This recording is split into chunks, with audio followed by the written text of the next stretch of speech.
Hai semuanya, perkenalkan nama saya Yesi Nuriani Situmorang dari kelas 11 Kimia 2. Di sini saya akan membawakan materi organ reproduksi wanita bagian dalam dari tampak samping pada perut.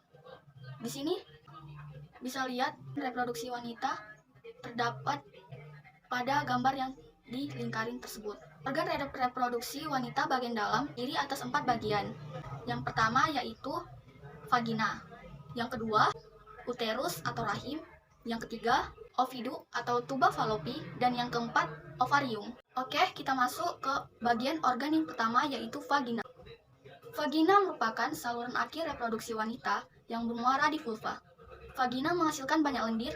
Lendir ini diproduksi oleh kelenjar Bartholin yang diproduksi pada saat koitus dan mempermudah pada saat kelahiran bayi.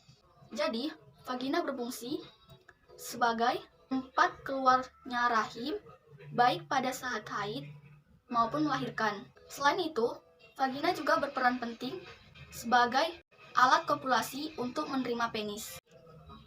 Organ selanjutnya yaitu uterus. Uterus merupakan rongga pertemuan ovidu kanan dan kiri. Bagian bawah uterus menyempit sehingga disebut serviks, mulut atau leher rahim.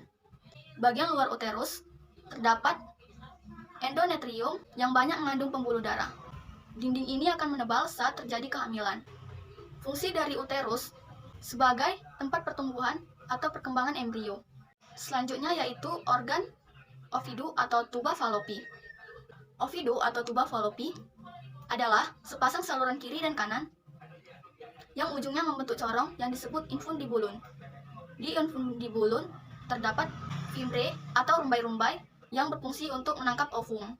Jadi, fungsi dari uterus adalah tempat pembuahan atau fertilisasi. Selanjutnya organ terakhir yaitu ovarium. Ovarium merupakan sepasang ovarium kanan dan kiri. Fungsi dari ovarium sebagai penghasil sel telur atau ovum.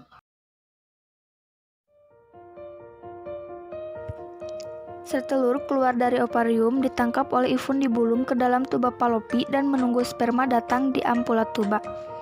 Jutaan sperma dilepaskan dalam satu kali ejakulasi, namun hanya beberapa ratus ribu yang bisa sampai ke kavum uteri atau badan rahim, dan hanya beberapa ratus yang bisa sampai ke tuba falopi. Kemudian hanya satu sperma yang dapat masuk ke dalam sel telur. Setelah bertemu akan membentuk zigot atau hasil pertemuan sel ovum dan sperma. Selama perjalanannya menuju rahim, zigot akan mengalami pembelahan. Pada hari keempat, zigot berubah menjadi blastocista yang terdiri dari tropoblas atau placenta dan sel embrio.